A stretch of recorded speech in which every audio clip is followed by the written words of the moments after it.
진짜 쉬운 진단 참여 방법을 알려드립니다. 첫 번째, 전화 참여. 02-325-8200번으로 전화하셔서 궁금하신 종목과 매수가, 비중을 말씀해주세요. 두 번째, 게시판 참여. 토마토TV 홈페이지 tv.이토마토.com으로 들어오셔서 아자아자 게시판에 글을 남겨주세요. 세 번째, 증권통 TV 참여. 모바일 어플리케이션 증권통을 다운받아 증권통 TV에 들어가서 아자아자란에 글을 남겨주세요. 세상에서 가장 친절한 주식 상담, 진짜 쉬운 진단. 여러분의 많은 참여 바랍니다. 자, 4시부터 5시 진짜 쉬운 진단입니다. 여러분의 고민하고 계신 종목들 지금부터 도와드릴게요. 자, 첫 번째 종목부터 들어가 보겠습니다. 전화 받아보겠습니다. 네, 시청자님 안녕하세요. 네, 안녕하십니까. 네, 반갑습니다. 네, 반갑습니다. 네, 어떤 종목 때문에 전화 주셨을까요? 네, AD 테크놀로지를 샀는데요. 예. 네, 27,400원에 15% 정도인데, 네.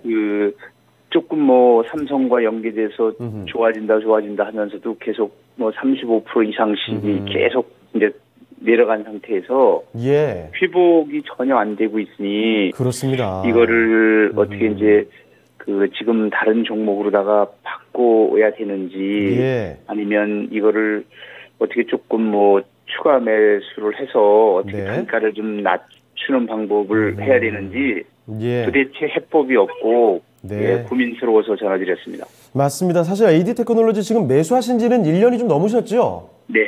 예. 삼성전자도 상당히 부진하고 AD 테크놀로지도 좋은 종목이다라는 평을 많은데 계속 주가가 좀 답답하게 흘러갑니다. 주가가 네, 17,900원까지.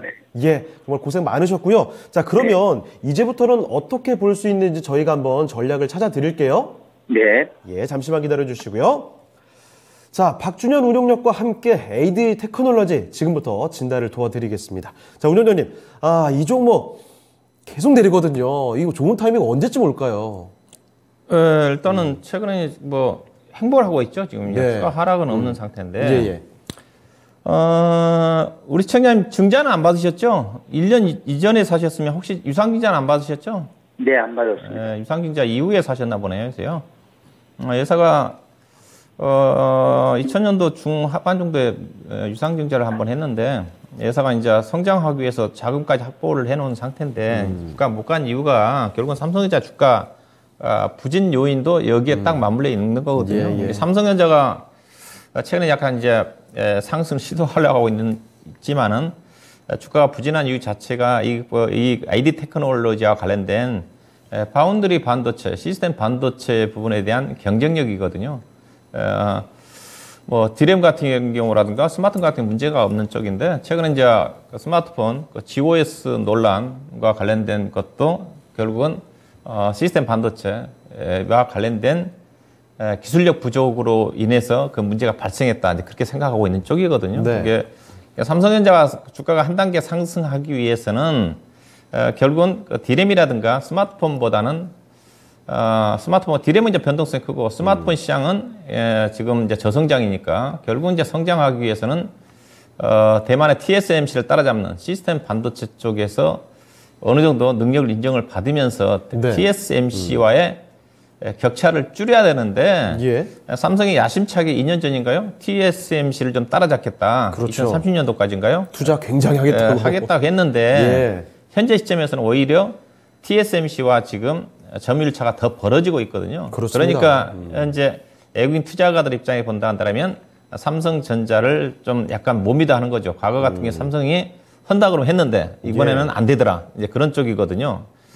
그게 이제 논란의 중심이 이제 시스템 반도체 쪽이고 AD 테크놀로지가 관련이 돼 있다. 왜냐면 AD 테크놀로지가 본래 이제 대만의 TSMC와 시스템 반도체 그 밸류 체인에서 중요한 역할을 했던 회사이기도 합니다. 근데 삼성이 이제 앞서 얘기했다시피 2년 전에 국내 삼성전자가 시스템 반도체 산업을 육성하기 위해서 관련 협력업체들, 밸류체인 회사들을 모으기 시작을 했는데 그 첫 번째 타자가 AD 테크놀로지였거든요. 본래 대만하고 했었는데 대만하고 관계를 단절하고 우리가 와라. 삼성이 밀어줄 테니까. 그래 데려왔어요. 그 말씀에서. 데려왔는데 데려와서 그리고 AD 테크놀로지가 1년, 2년 전에 연구 인력도 엄청나게 많이 뽑았습니다. 네. 기존 회사 인력의 거의 한 반 이상을 더 150% 이상을 채용을 했을 거예요. 그 굉장한 투자인 거잖아요. 네, 예사 연구인력이 한 70%까지가 됩니다. 투자를 해놨으니까 그럼 삼성이 좀 밀어주면서 매출액이나 실적이 좀 가시화되는 시점이 작년도부터 나와야 되는데 예. 작년도 그 실적이 안 나왔거든요. 그렇다고 예사가 막 실적이 허접하지는 않습니다. 네. 작년도 영업이익이 거의 뭐 150억 정도 나왔으니까 작년도 실적 나온 것 자체는 그 삼성전자의 파운드리와 관련된 영역보다는 예사가 본래 이제 SK 하이닉스와 디램 반도체 IC 컨트롤러와 관련된 사업을 좀 하고 있거든요. 그쪽 예. 관련된 매출일 겁니다. 예사가 실적을 평가를 받기 위해서는 삼성전자의 시스템 반도체와 관련해 가지고 예사가 이제 디자인 하우스 역할을 하는 회사니까 예. 파트너 역할을 하고 있는데 그쪽에서 매출이 나오면 수주라든가 받으면 아마 이제 본격적인 주가가 나올 것 같은데 근데 현재 관련된 쪽과 관련된 내용이 없어요. 네. 그런데 삼성 관련해 가지고 디자인 솔루션 파트너와 관련해 가지고 수주권이라든가 조금만 나온다 한다면 이게 본격적인 시그널인데 그런 것들은 이제 AD 테크놀로지 주주의 입장에서 보면 기다리고 있는 쪽인데 안 나오고 있다는 거죠. 그렇습니다. 그러다 보니까 삼성전자 주가 부진과 함께 종목이 지지부진한데 자 그러면 어떻게 생각을 하느냐 일단 예상가 작년 또 4분기 실적 자체가 조금 원래 4분기에 비수기도 하지만은 약간 영업이 약간 소폭 적자가 났어요. 그래서 이 종목이 이제 그런 또 부분도 있기 때문에 작년 차트를 보시다시피 네. 올해 1월 달부터 주가 계속 흘러내렸잖아요. 예. 이제 그 영향도 있습니다. 결국은 단기적으로 주가 반등 여부 자체는 작년도 4분기 실적이 안 좋게 났기 때문에 1분기 실적이 조금 이제 턴어라운드 하는 그런 부분이 나오면 주가는 1분기 실적이 이제 뭐 다음 주, 다다음 주 안에 나오지 않겠습니까? 네. 나오면 그때 아마 주가는 2만 원대 정도까지 리바운드가 나올 거예요. 나쁘게 나올 것 같지는 않아요. 제가 보기에는. 예. 왜냐하면 최근에 SK 하이닉스 쪽에서 수주받은 게 있거든요. 그게 아마 1분기 네. 때 매출액이 좀 반영이 될 겁니다. 삼성과 관련된 부분은 아니지만은. 예. 그래서 반등이 나올 것 같고요. 그 다음에 이제, 본격 상승 부 자체는 결국은 이제 삼성전자 주가는 함께 하는 거니까 하반기 때 반도체 장비라든가 소재 쪽이 대체적으로 상저하고 예상하고 있거든요. 삼성전자도 주가 자체도 대체로 하반기 때 좋게 보고 있는 쪽이고 예. 반도체 장비라든가 시스템 반도체 관련 쪽도 하반기로 갈수록 좋은 거니까 하반기로 갈수록 제가 보기엔 주가는 우상향하지 않겠는가. 이와 관련된 이 회사만 부진한 게 아니라요. 이게 삼성전자가 제가 알기로는 디자인 솔루션 파트너로 지정된 회사가 AD 테크놀로지하고 이 코아시아라는 회사입니다. 코아시아도 똑같아요. 근데 예. 코아시아하고 AD 테크놀로지 비교해보면 AD 테크놀로지가 훨씬 기업 내용이라든가 재무 안정성이 뛰어납니다. 그래서 주가는 결론적으로 빠질 이유는 없어요. 안 빠집니다. 기다리시면 돼요. 근데 지금 1년 이상을 기다렸는데 근데 이런 개별성 종목들은 한번 흐름 타면 20% 30% 또 빨리 갑니다. 네. 이게 주가는 안 빠지면 된다는 주가는 안 빠져요. 그래서 부채도 없습니다. 앞서 네. 얘기했다시피 삼성전자 디자인 솔루션 파트너 지정되면서 2000년도 하반기인가요? 유상증자 해가지고 자금과의 확보가 좀 됐어요. 그래서 또 적자 나는 회사는 아니기 때문에 그래서 좀 나이도 있으신 것 같은데 좀 기다릴 수 있는 여유는 되신 것 같아요. 지금까지 기다렸다는 자체는. 일단 저는 보유 전략이고요. 오히려 자금 여유가 있으면 기다릴 여유가 있으면 좀 조금 한 10% 정도 매수해도 된다고 봐요. 좀 네. 기다리기 싫으시면 주가가 19,000원을 돌파하면서 거래량이 10만 주, 15만 주 정도 넘어간 시점에서 그때 좀 추가 매수가 될 것 같아요. 일단 보유하시고 뭐 충분히 이 종목은 23,000원대까지는 단기적 가능하고 만약 이제 그런 부분 예상가 된다 한다면 이 종목 충분히 중기장기적으로 27,800원, 3만 원 정도까지 갈 수 있는 종목입니다. 좀 기다림에 좀 필요하지 않겠는가 해서 보유하시고 예. 여러 개 있으시면 약간 10% 정도 물타기 하시고 그리고 지루하시다 생각하시면 앞서 했던 19,000원 돌파 시점 거래량 증가될 시점에서 약간 추격 매수 좀 되지 않겠는가. 일단은 23,000원까지 보유 관점에 접근하시면 될 것 같습니다. 네. 자, 설달님, AD 테크놀로지 정말 오랫동안 고생 많이 하셨는데, 여기서 더 내려갈 일이 참 없을 것 같습니다. 좀 보유를 해보는 쪽이 더 나을 것 같고, 짧게 봐도 23,000원 정도까지의 반등은 가능할 것 같고요. 만약에 좀 더 기다림의 시간 가능하시다면, 지금 뭐 추가 매수도 가능한 종목이다라는 점 말씀을 해주셨습니다. 길게 보유를 해보자면 매수하신 가격 이상까지 수익을 볼 수도 있을 것 같아요. 참고되셨습니까? 네, 그럼 한 가지만 끝으로 말씀을 좀 여쭈면, 예. 그러면 이제 현재 18,000원 정도 선인데, 예. 요거를 혹시 다만 얼마 뭐 5% 10% 정도 이렇게 더 매입을 할 그럴 이 방안도 하나의 방안이라고 이제 말씀을 해주셨는데, 그렇습니다. 네네. 그러면 그 시점이 예. 이제 현재 이 17,000원, 17,900원, 뭐 18,000원 이런 상황인데, 예. 이게 19,000원쯤 때 갔을 때 그걸 추가 매입을 하라고 하는 것은 그때 이게 더 안정세로 이렇게 전환되는 시점 때 매입을 하라고 그러는 말씀인지 아니면 저처럼 잘 모르는 사람은 1,000원이라도 더 낮을 때 매입하는 게 낫지 네. 않나. 예, 요 부분 한번 질문 드려볼게요. 요거 네. 최근에 저점이 17,500원 아래로 종가가 안 내려갔어요. 현재 주가가 저점입니다. 현재 시장 자체도 거의 물론 더 내려갈 수가 있겠지만은 내려갈 수 있겠지만은 뭐 현재 가격대에서 거의 저점으로 좀 보여져요. 그래서 그런 방안이 있고요. 그다음에 이제 2주 정도 있다가 실적 발표가 되는데 실적 발표 시점에서 앞서서 긍정적으로 나오면 그때 약간 올라간 시점에서 예. 따라가도 된다. 확인하고. 예, 왜냐면 따라가더라도 이 종목은 18,800원 그 정도 되거든요. 그때 가면 예. 거래량이 아마 많이 늘어날 거예요. 왜냐면 최근에 거래량이 2월 달부터 워낙 많이 됐기 때문에 네네네. 예, 그렇게 보시면 될 것 같습니다. 네, 이 부분 참고하시고 아무쪼록 추가 매수도 고려해 보신 다음에 수익으로 꼭 보고 나오시면 좋겠습니다. 참고되셨죠? 네, 감사합니다. 네, 다음에 또 전화 주세요. 고맙습니다. 예. 자, 이렇게 전화 종목 진단 첫 번째 종목이었습니다. 반도체 종목이죠. AD 테크놀로지 살펴드렸습니다. 자, 첫 번째 종목 진단을 뒤로 하고요. 두 번째 종목으로 가보겠습니다. 이번에는 유튜브에서 찾아봤는데 유튜브에서 땅꼬마님께서 질문을 주셨네요. 자, 비덴트 갖고 계십니다. 이 종목 전형적으로 이 비트코인 관련돼서 가상화폐 관련된 종목이지요. 가상화폐 거래소 빗썸에 지분을 보유하고 있는 회사라서 지난해 하반기에 정말 엄청난 상승을 보였었는데 고점 대비 벌써 지금 60%가 넘게 빠져 있습니다. 매수하신 가격이 22,000원대예요. 비중도 50%. 어찌 대응해야 할지 부탁드립니다라는 말씀하실 정도로 지금 주가 손실이 워낙에 크시고요. 걱정이 많이 되실 것 같습니다. 게다가 지금 스카이님께서도 이 종목 비슷하게 22,000원 근방에서 잡고 계시는데 자, 비덴트 과연 이 종목은 어떻게 봐야 되는지 살펴드리겠습니다. 자, 김민주 전문가님, 비덴트가 고점 대비 너무 많이 내려왔는데 어떻게 봐야 되겠습니까, 이 종목? 시청자분들이 어떤 이제 대답을 하실지 네. 제 성향상 저는 이제 좀 우호적으로 말씀을 드리거든요. 왜냐하면 이 주식이 내 주식 같으면 손절이 쉽게 될까? 예. 실질적으로 그렇지 않지 않습니까? 저는 뭐 손절도 몇 천씩 하는데 일반인들은 그렇지 않죠. 근데 이 부분을 좀 단호하게 말씀드려야 될 것 같습니다. 전량 매도고요. 네. 이거는 안 되는 겁니다. 저는 웬만하면 그렇게 말씀 안 드리는데 이거는 두 분이 올려주셨는데 가격을 보니까 한 분은 2만 지금 얼마죠? 22,500원과 21,800원 있네요. 이거는 진입 사유가 없으시죠. 한 분은 이평선 기준으로 60일 기준으로 사신 것 같고요. 이평선 기준으로 진입 타점을 잡는 거 가지고 전 뭘 하지 않습니다. 예. 기술적인 게 관해서 나는 내가 장인이다. 그게 사기꾼이죠. 그런 건 없습니다. 자기만의 노하우를 갖추고 예. 시장에 알려져 있는 기법들을 가미하시면 됩니다. 그건. 뭐 전문가든 그런 뭐 시청자든 그런 영역이 없어요. 기술적인. 네. 단지 기술적인 걸 보고 접근하셨을 때 이 주가가 밀렸을 때 대응책이 있어야 되지 않습니까? 네. 그러면 비덴트에 대응책이 있었느냐?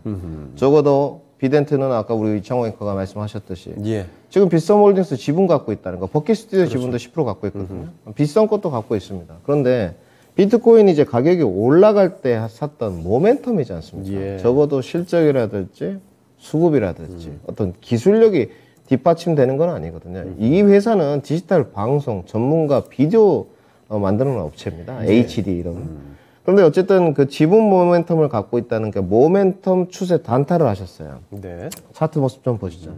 한 분은 61선에서 제가 좀 표시를 해보겠습니다. 여기 사셨고 한 분은 조금 더 밑에서 사셨어요. 네. 조금 더.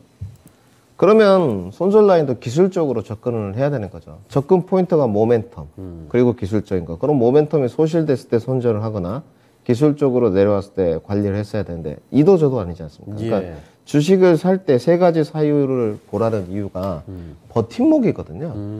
어찌 주식이 오르기만 하겠으면 그런 거 없습니다. 그렇습니다. 그런 말 하는 전문가가 잘못된 거고요. 주식은 오르락 내리락 하면서 저점을 높여가고 고점을 또 올려가면서 추세가 우상향 되는 거지. 이제 그걸 기본선하고 회기선이라고 하거든요. 예. 여기는 전혀 차트가 망가졌고 또 우리 시청자분들 이런 차트 모습 보시면서 야 이제 바닥 쪽 찍은 거 아니냐.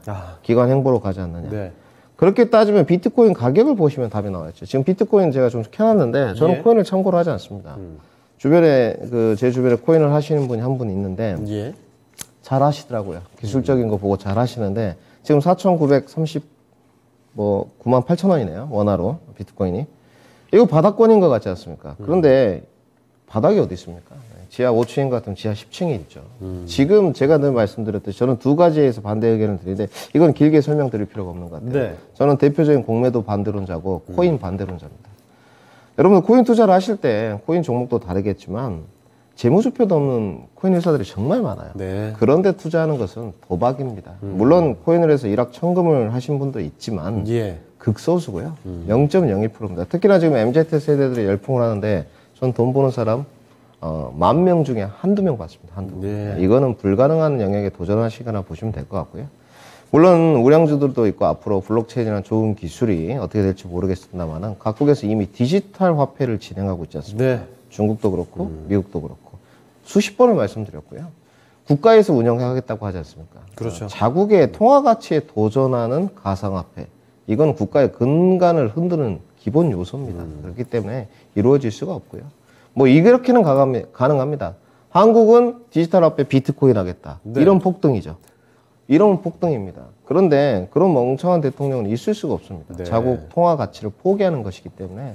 그리고 늘 말씀드리지만 달러의 야상에 도전해서 지금까지 살아남은 국가는 없습니다. 네. 앞으로도 마찬가지고요. 아직은 시기상조다. 그리고 비덴트의 실적이라든지 수급이라든지 볼 게 없다. 기술적인 반등은 좀 가능할 것 같습니다. 손절 라인은 저점 이탈시 무조건 손절이고요. 14,000원 이탈시 전량 매도. 단지 내일은 보류 의견을 드리겠습니다. 내일은 FOMC를 앞두고 있기 때문에 예. 관망세가 있을 수 있기 때문에 시장은 하락 국면에서는 손절을 하는 게 아니고 상승 국면 때 손절을 하시는 거거든요. 그래서 내일은 좀 넘어가고 예. 금요일 정도에도 주가가 뜨지 않는다. 그러면 저점이 이탈한다. 13,800원이네요 오늘. 예. 전량 매도를 하시고요. 리바운드 시 어디까지 가나? 이건 2만 원까지도 못 갑니다. 제가 봤을 때 미국 시황이 이제 좀 받쳐주면서 단계적으로 나스닥 포인트가 13,500포인트 그리고 14,000포인트인데 거기까지 가면 2만 원까지는 가능할 거예요. 이 가상화폐가 약간 미국 증시와 연동 관계가 있었는데 지금은 긴축 국면이라서 달러 인덱스가 안전자산의 왕자를 차지하고 있는 이상은 비트코인은 안전자산의 역할을 할 수 없습니다. 그래서 저는 과감하게 이거는 뭐 두 분 다 잘못하신 것 같아요. 예. 과감하게 손절 라인 드리고요. 반등 목표가는 16,000원 제시도록 하겠습니다. 네. 자, 비덴트에 대한 이야기를 전해드렸습니다. 이 종목에 대해서 안타깝지만 과감하고 좀 냉정한 결정이 필요한 종목이 아닌가 이렇게 좀 잡아주셨거든요. 전량 매도가 점입니다. 일단 가격도 같이 언급해 주셨는데 저점 그 14,000원 정도 부근이죠. 그 정도 이탈하게 됐을 때는 과감하게 바로 매도를 하셔야 될 것 같고 그리고 만약에 오른다고 해도 16,000원 정도를 목표 주가로 보셔야 될 것 같습니다. 손절을 각오를 하고 손실을 각오를 하고 대응을 해야 되겠다는 점 두 분 다 같이 기억을 해주시면 좋겠습니다. 땅꼬마님과 스카이님께서 보내주신 종목이었죠. 비덴트 살펴드렸습니다. 참고를 해보시고요. 자, 두 번째 종목까지 살펴드렸고 이번에는 세 번째 종목으로 종목 진단 옮겨 가보겠습니다. 유튜브에서 또 찾아봤는데요. 브레이너드 짱님께서 갖고 계신 종목입니다. 기업은행을 보유를 하고 계시네요. 브레이너드의 기업은행. 자, 11,000원에 20% 이렇게 갖고 계시는데 사연을 좀 남겨주신 게요. 내년 말까지, 기간을 좀 길게 잡고 계시네요. 내년 말까지 들고 가면 괜찮을까요? 이렇게 말씀을 해주셨어요. 자, 그러면 브레이너드 짱님께서 보내주신 기업은행, 과연 내년 말까지 볼만한 종목인지 지금부터 살펴보겠습니다. 자, 운영자님, 기업은행, 은행주로 골라주셨는데 내년 말까지 뭐 길게 좀 들고 가실 생각이신 모양이에요. 내년 말까지의 기간에 대해서 좀 어떻게 생각하십니까? 결국은 내년도까지 본다는 네. 자체는 경기 회복 속도의 문제인 것 같고요. 네. 문제인 것 같고 일단은 금리가 지금 예상보다 지금 빠르게 인상이 좀 되고 있어서 원래 지금 이번 주에 연준의 통화정책 회의가 시장에서 주목을 좀 받고 있지만은 오늘 우리나라 소비자 물가지표가 발표가 됐지 않습니까? 예. 우리나라 4월 소비자 물가지표가 4.8% 나왔기 때문에 우리나라도 5월달에 뭐 기준금리 인상은 기정사실화된 쪽이거든요. 연준이 지금 올해 연말에 지금 3.0%까지 금리 인상이 되면 우리나라는 미국보다 대체로 금리가 높아야 되기 때문에 3% 이상은 될 가능성이 크거든요. 3.25 정도까지 최소한 간다고 좀 봐요. 그러면 이제 은행주 입장에서 보면 이제 호재와 지금부터는 저는 악재가 지금 겹친다고 봅니다. 네. 일단은 금리 인상 국면 쪽에서 은행주는 호재지만은 이제는 문제는 이제 금리 인상이 급격히 진행이 좀 되게 되면 그동안 저금리 때문에 그나마 그래도 부실채권이라든가 안 늘어났거든요. 연체라든가. 예. 근데 이제 자꾸 금리가 올라가게 되게 되면 이제 연체율이 발생을 합니다. 네. 연체율이 발생하게 되면 기업들이 예대 마진으로 인한 수익보다는 이제 충당금 설정에 대한 우려감이 더 커질 수가 있어요. 이게 이제 은행주한테는 이제 치명적으로 영향을 미칠 수가 있어요. 예. 이제 그런 것들을 경계를 해야 된다는 거죠. 금리가 갑자기 올라가 버리면. 금리 인상에 무조건 수혜주라고 은행주를 왜냐하면 그것 때문에 주가가 좀 올라왔으니까 기업은행 같은 경우도 지금 작년에 8,000원대 중반대에서 지금 13,000원이니까 11,000원이니까 많이 올라왔는데 이것들은 이제 반영이 좀 됐고 이게 저는 그래요. 저도 걱정되는 것 자체가 만약에 기준금리가 연말에 우리나라 3% 가게 되면 시중 지금 주택담보대출금리 6% 7% 가까이 갈 거란 말입니다. 지금보다 더블 늘어나거든요. 그러면 분명히 연체율이 발생이 좀 되면서 이제 이자를 상환하지 못한 부분이 늘어납니다. 이자 부담이 엄청나지니까요. 그렇죠. 그러면 연체율이 늘어난 시점부터는 은행주는 빠집니다. 빠집니다. 그럴 가능성이 지금 조짐이 좀 보이고 있는 게 은행주에 이제 가장 연체율이 먼저 발생되는 쪽은 시중은행이 아니거든요. 제2금융권입니다. 고금리 쪽에. 저축은행이라든가 캐피탈이라든가 그다음에 인터넷은행이라든가. 인터넷 같은 경우는 신용심사를 별다르게 안 하잖아요. 최근에 보니까 3월달, 4월달 기점으로 해가지고 인터넷은행이라든가 일부 지방은행을 중심으로 해가지고는 지금 연체율이 증가되고 있거든요. 그게 이제 나중에 시중은행까지 점차적으로 미친다는 거죠. 그런 어떤 부분들을 체크를 해야 됩니다. 그래서 은행주가 과거처럼 금리 인상 국면 쪽에서 주도주로 지금까지는 작년도부터 주도주 역할을 했었는데 그건 주도주가 안 된다고 봐요. 그래서 그런 어떤 부분들. 왜냐면 이미 연말까지 금리 인상은 헐거라는 거 다 알고 있습니다. 3% 정도까지. 물론 이제 금리 인상이 전개됨에 따라 가지고 예대 마진도 증가될 수가 있겠지만은 그에 따라서 금리 부담을 못 이겨 가지고 연체율이 증가되면서 은행들이 충당금을 설정을 하게 되면 이익이 안 늘어나요. 자, 그런 부분들 고려하셔야 될 것 같고 은행주. 그다음에 이제 기업은행 갖고 계셨는데 제가 은행주를 가장 피해야 되는 주식이 제가 은행주 중에서 기업은행을 얘기하거든요.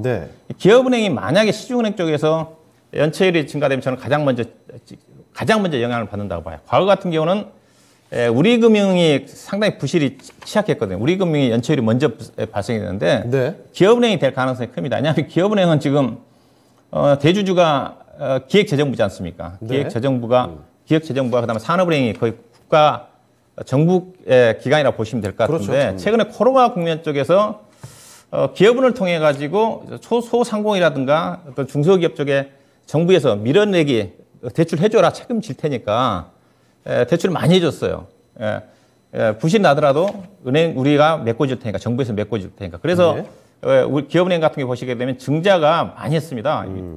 은행주 같은 게 다른 은행주가 증자를 안 했는데 회사가 딱 보시게 되게 되면 2017년대 발행 주식수가 5억 6천만 주인데 지금 7억 4천만 주거든요. 굉장히 많이 늘었네요. 유상증자가 40% 증가됐다는 거예요. 유상증자 알게 모르게. 주주도 대상이 아니라 기획재정부에서 투자를 한 거거든요. 그래서 주주 가치가 계속적으로 희석이 좀 된 거죠. 그래서 주가가 다른 거에 비해서 못 간 겁니다.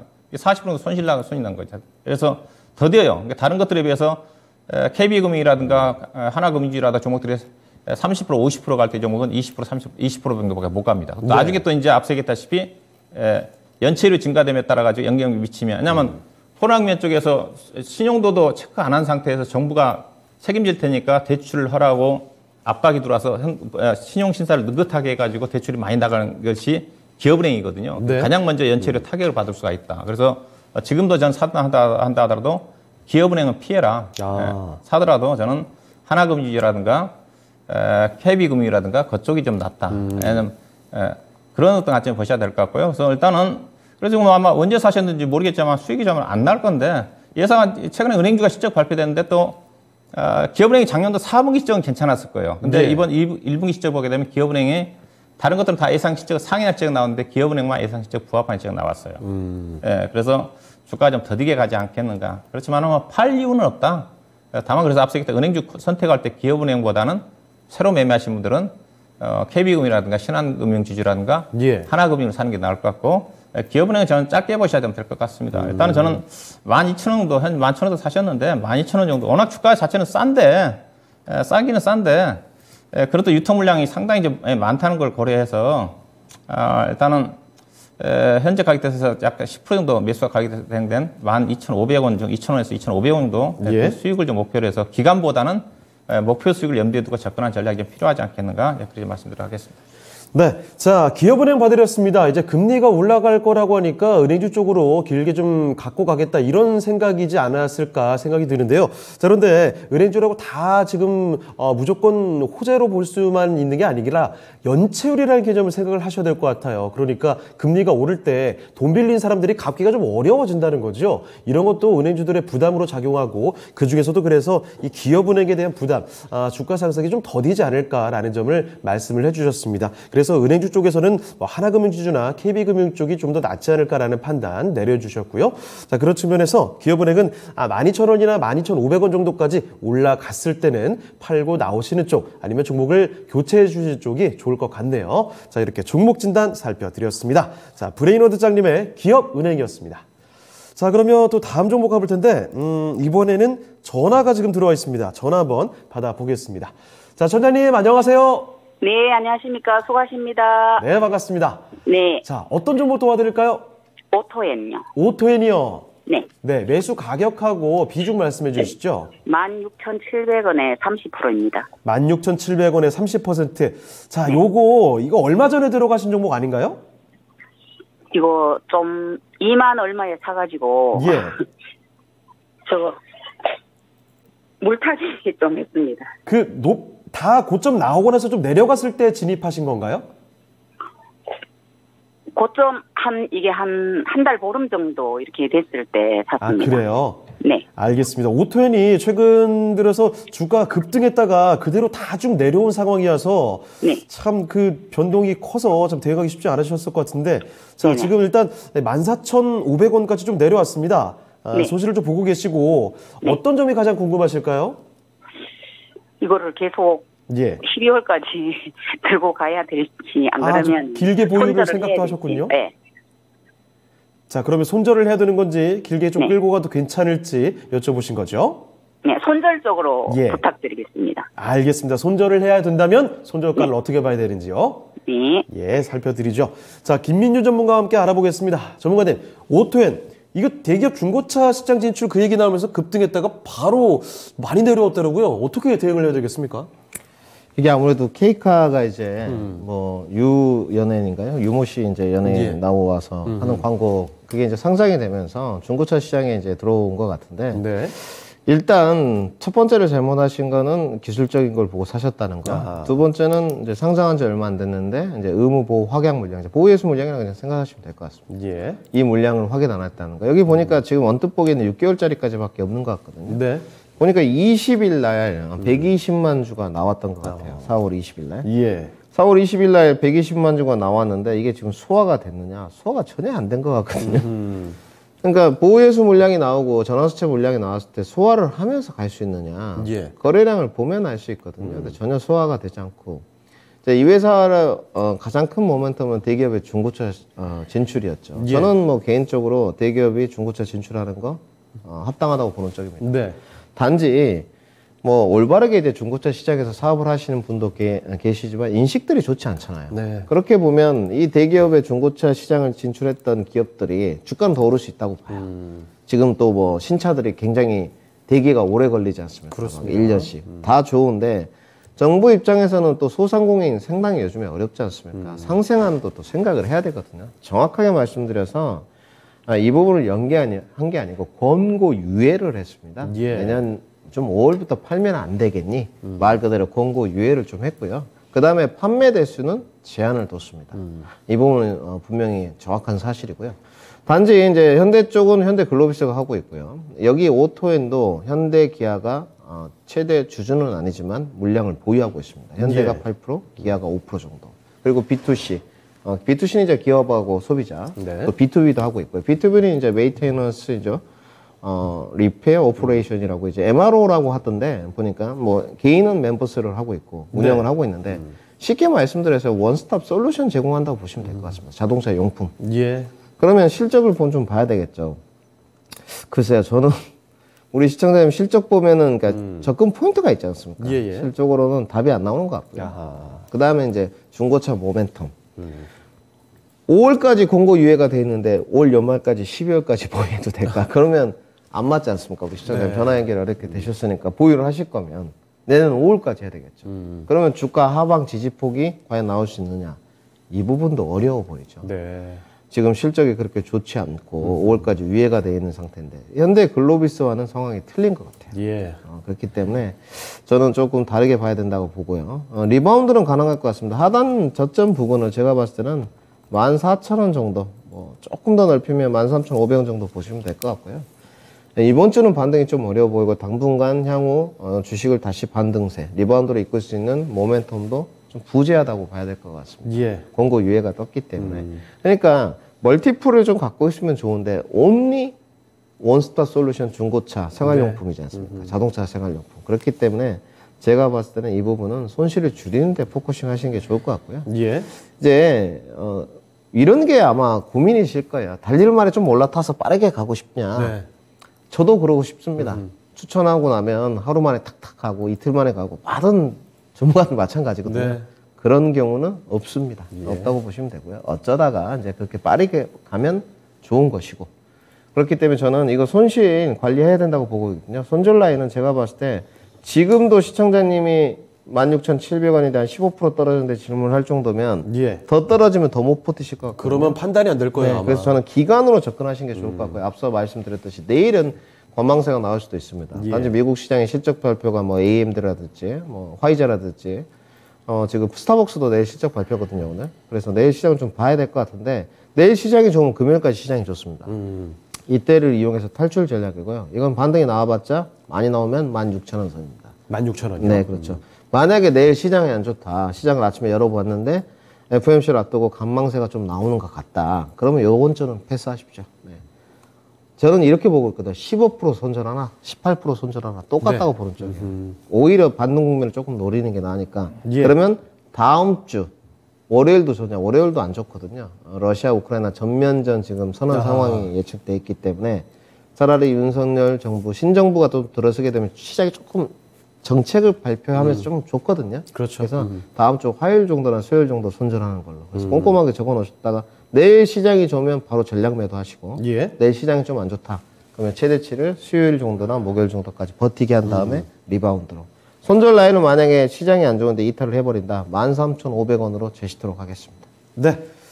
자, 소장님, 오토에는 좀 빠져나오는 쪽으로 전략을 잡아주셔야 될 것 같습니다. 일단 내일장 보시고 좀 시장이 괜찮다 하면 내일 바로 좀 빠져나오는 쪽으로 생각을 해보시고요. 그렇지 않다 싶으면 조금 버텨보셨다가 지금 다음 주 정도 좀 반등이 좀 나오면 그때 매도를 해보셔야 될 것 같아요. 만약에 그런데 조정이 좀 많이 나와서 13,500원을 이탈하게 된다면 거기서도 손절 꼭 해주셔야 될 것 같습니다. 참고되셨죠?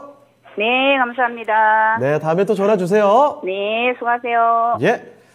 자, 이렇게 전화 종목 진단 바로 오토엔까지 살펴드렸습니다. 자, 그러면 오늘 종목 진단은 여기서 마무리해 볼게요. 자, 바로 내일장 전략으로 넘어가 볼 텐데 박준현 운용력께 여쭤보겠습니다. 시장 상황 좀 예측하기 쉽지가 않네요. 내일 어떻게 봐야 되겠습니까? 내일은 일단 염두에 둬야 될 것이 네. 이제 목요일 어린이날 휴장이고, 그렇죠. 또 휴장 이후에 미국의 FOMC 결과를 네. 우리가 받아들여야 되지 않습니까? 그렇기 잠잠하겠네요. 때문에 오늘 같은 날도 좀 거의 간망세였지 않습니까? 그렇습니다. 내일 또 거의 간망세가 지지부진한 간망세가 지배하는 그런 시장이 좀 되지 않겠는가? 예.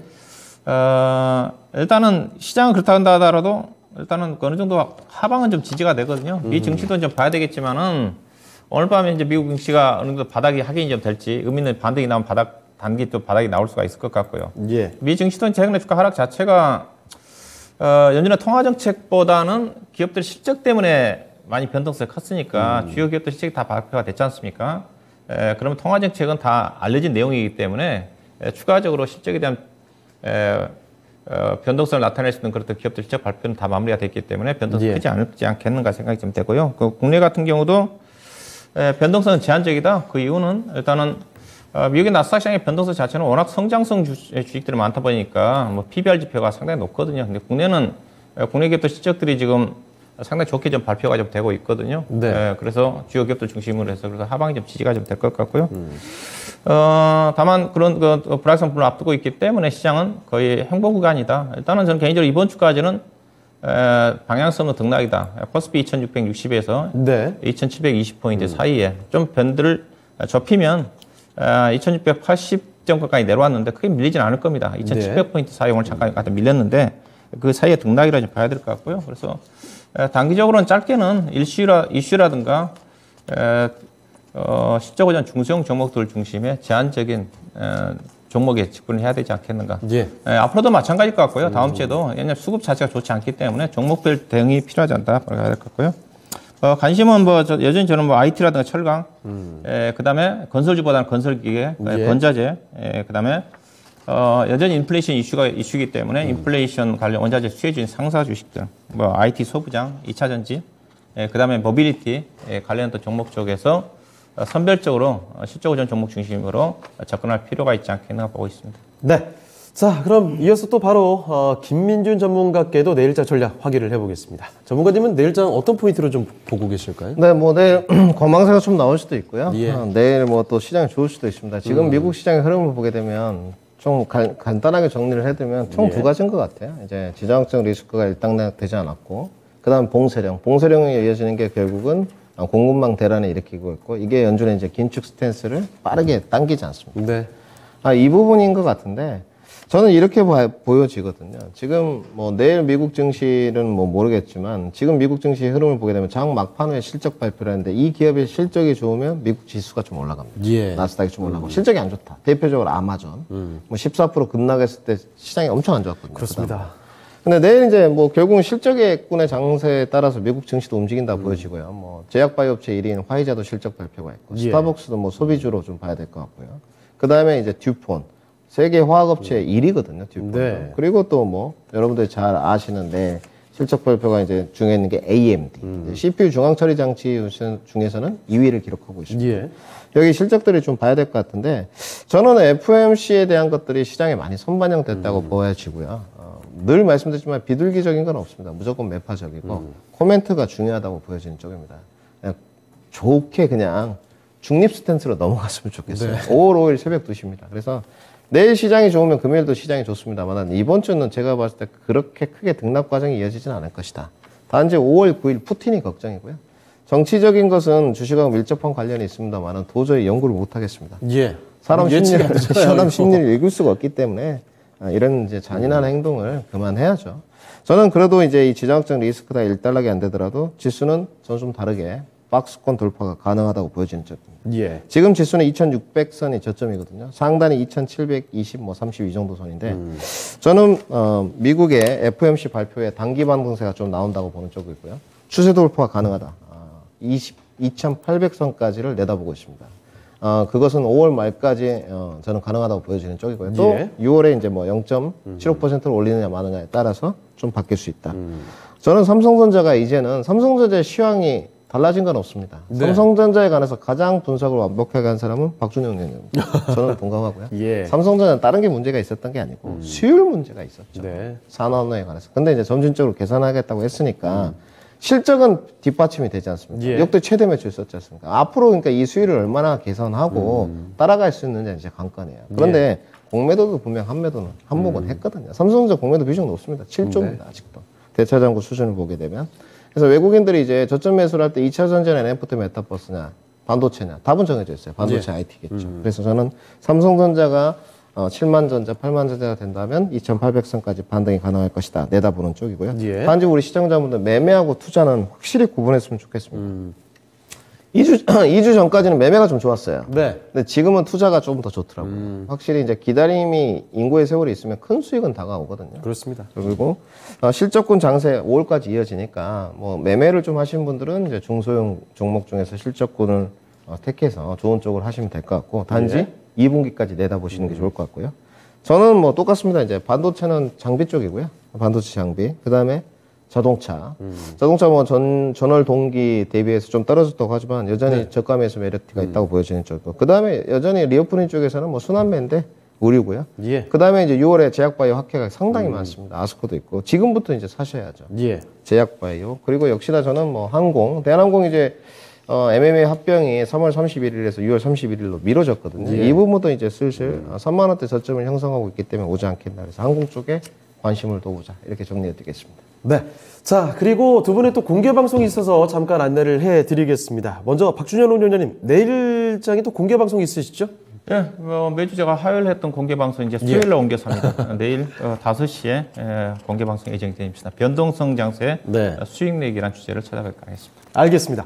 자, 내일 오후 5시 박준현 운용력과 함께 할 수 있는 무료 공개 방송입니다. 이 변동성 장세에서 어떻게 수익을 낼지 수익 내기 그 1탄으로 꾸며진다고 하니까요. 함께 해주시면서 이런 정보들 같이 가져가시고요. 자, 그리고 또 김민준 전문가의 공개 방송도 있습니다. 전문가님, 잠깐 안내해 주시죠. 네, 저는 뭐 일요일이고요. 오늘 박준현 선생님 5시 10분부터 있습니다. 오셔가지고 우리 시청자분들 많이 시황 참조하시고 제가 가장 존경하는 분입니다. 그렇기 때문에 많이 들으시고 저는 일요일 날 있는데 요즘 토마토 투자클럽 좀 활성화가 안 된 것 같거든요. 많이들 오셔가지고 저는 뭐 시황적인 요소보다는 조금 위로, 위안, 그리고 종목 상담을 좀 해드리려고 하거든요. 저는 FOMC 이후에 이제 아까도 말씀드렸지만 반등 장세가 좀 이루어진다고 보는 쪽이에요. 단기 반등이긴 하지만 박스권 돌파까지. 그래서 그에 대한 맥점을 좀 찾는 커뮤니케이션을 좀 해보도록 하겠습니다. 네. 자, 김민주 전문가와 함께하는 무료 공개 방송입니다. 일요일에 저녁 8시에 함께 할 수 있거든요. FOMC 이후에 본격 반등 장세에 어떻게 대처할지 함께 하시면서 정보들 같이 가져가시면 좋겠습니다. 자, 그러면 두 분 전략 여기까지 듣겠습니다. 여기서 인사드리도록 하죠. 네, 오늘 두 분 말씀 고맙습니다.